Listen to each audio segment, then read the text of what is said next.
How's it going? I'm Lewis Knudsen, songwriter in the Quad Cities, and I'm here with KALA for Favorite Finds, looking for some vinyl at Ragged Records and Trash Can Annie's. So let's look around and see what we can track down.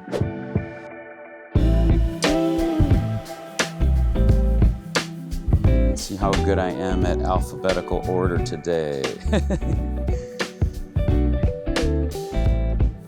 Oh, how to decide. It's impossible.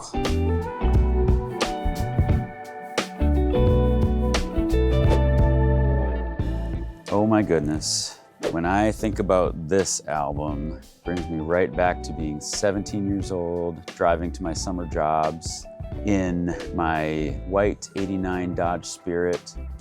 And I am so sorry to be such a hipster, but like I really always wished that Coldplay would have kind of stuck with this sound of just like this interesting like amalgamation of jazz and folk and indie rock, and it's such a beautiful album. Every single song I hear it and it brings me right back. Like if someone like right now were to just listen to this album for the first time, you know, you always wonder that with music is like how much of it was just my experience and how much and where I was at, and the fact that happened to be the CD that I bought that I popped into my, you know, or how much of it is just objectively like kind of magical and mysteriously like really good. So I can never know because I'm so objectively, nostalgically biased toward that album. Tom Waits. Where's Tom Waits? Tom Waits, oh, boom. Some people don't know this. He started off and he was just kind of like trying to be like a jazzy, loungy songwriter, and apparently that wasn't really taking. Maybe there was too much competition in that world. I don't know. But with Swordfish trombones, he did this thing with his voice where all of a sudden he starts just like growling basically. But even though I like that stuff, there's an album called Closing Time, that again is just like I just like some friends of mine from college told me about it. I listened to it, and this is like it, you know, some people will listen to this and be like, I don't recognize him. That doesn't even sounds like Randy Newman or sounds like, you know, someone else, because it's before his voice changed. But particularly this song called Martha right here. I love all these songs, but Martha, it's about like calling someone that you used to be in love with, like like when you're old and there's no romance anymore. You're just like calling, and the chorus, those were the days of roses, of poetry and prose, and Martha, all I had was you, and all you had was me. So it's just this like, I don't know, even when I was in my 20s, I could feel like the ache of that kind of feeling of having been in love with someone and then it didn't work out, and then years go by, and then you have this kind of like not trying to rekindle the romance, but just like this memory of something sweet that you shared with someone. So this is another one of those albums that has a lot of great songs, especially Martha. Closing Time, Grapefruit Moon,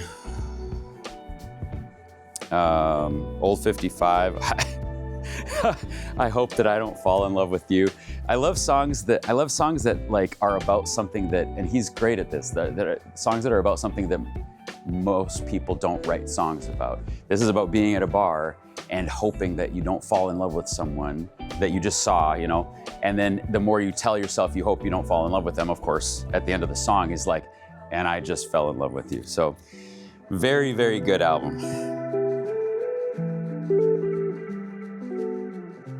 So I really do like the stuff that Jack White did, like after the White Stripes too, but I definitely one of my favorite, like go-to, like always listen to it. It always makes me happy, makes me think.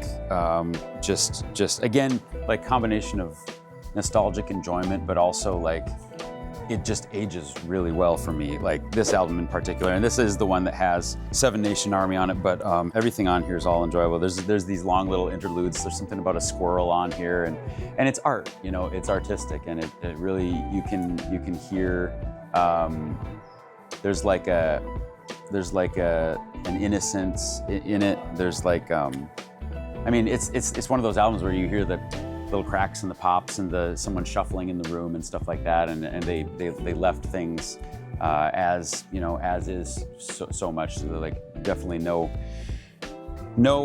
overproduction on this one, and it's just you can hear you hear the energy. It just sounds really, really good.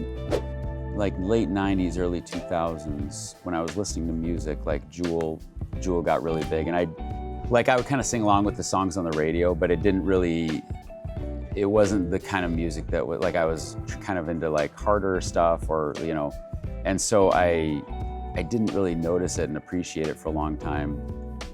And then I heard kind of her whole life story on a podcast a couple years ago, and it really blew my mind. And so I went back and re-listened to a lot of these songs, Who Will Save Your Soul, Hands, and the song. So I've started covering a lot of them at my gigs sometimes, because it really took on a new meaning for me, being able to see her songs through her life. And also just like, I've always been a music listener. I don't hear the words until like way after. And so sometimes if something catches me with the instrumental, with the hook, you know, with just the catchiness of it, sometimes like it takes me a while to incorporate lyrics. So that's definitely the case with Jewel. It took me a while to really like appreciate her music, but I can say that it's definitely something that I do appreciate now. Yeah, as far as vintage music, it took me a while to kind of get into Simon and Garfunkel for a while, and then when I did, I was like, this is like really important music. Yeah, so this is the title of this album, Sound of Silence, first track. So a little bit of a shameless plug for me is that by the time that this is aired, I will have just released a new cover of the Sound of Silence from my own like artist account. And I took an interesting approach with it. I did a one-man band recording, so I've got like the foot drums, and I've got like a synthesizer that I'm using on my left to play like a drone note, and then I'm strumming on a guitar and singing. Changed the chords a little bit to give it like a fresh, but I made it kind of dark, and I made it. I'm releasing it on Halloween, so on the 31st of October. The song, I mean, when you listen to it, the Sound of Silence, you can come up with so many interpretations, but I really think where I'm at in life right now, I think that it's very important for us as people in our community and our country to just talk to each other and have conversations with each other, maybe even about things that are uncomfortable sometimes. And so I really see like this song, The Sound of Silence, as something that's kind of like at least when I listen to it, it makes me think of, it reminds me of the importance of that, of almost like the danger of silence, like, and the importance of communication, whether that be in a relationship or in a community setting. I Am a Rock, you know, again, you know, I mean, it's funny how so many of the things culturally that were going on in the 60s are going on now. It's like, you know, you've got like rugged individualism and how, you know, even 80 years ago, 70 years ago, whatever, like they're already seeing like the danger of that. Well, things are, you know, that's only something that's even a greater danger now. So yeah, I mean, this is like, it's art, it's like protest, it's really a great album by a great band. And so yeah, and I did want to mention that this beautiful cardigan with a collar here, I wanted to make a reference to, because in the lyrics of the song of Sound of Silence, he said, I turned my collar to the cold and damp. So I can literally do that with this awesome cardigan. It's got this awesome collar, 100% wool, and huge shout out and thank you to Trash Can Annie for suiting me up in this. Little honorable mention, since we're here, I ran into this album that I released with a band, kind of a side project band that I started last year. We called it Lewis Knudsen. And yeah, Fish Out of Water. I did a painting of this fish, and had a really good time with the band. Just did all very kind of live in studio, raw vintage recordings, and we were really happy with how it turned out. We haven't played this year because our keyboard player is in California in school, but it was a very fun project, and we're hoping next year to maybe get back at it and we can work on some more stuff. But anyway, yeah, you can find the album here at Ragged, or look it up online, Lewis Knudsen. Thank you again to Ragged Records and Trash Can Annie's for having us come here to do Favorite Finds with KALA. I'm Lewis Knudsen. You can find me at lewisknudsen.com or Lewis Knudsen on pretty much all social media and streaming platforms. Thank you so much for watching.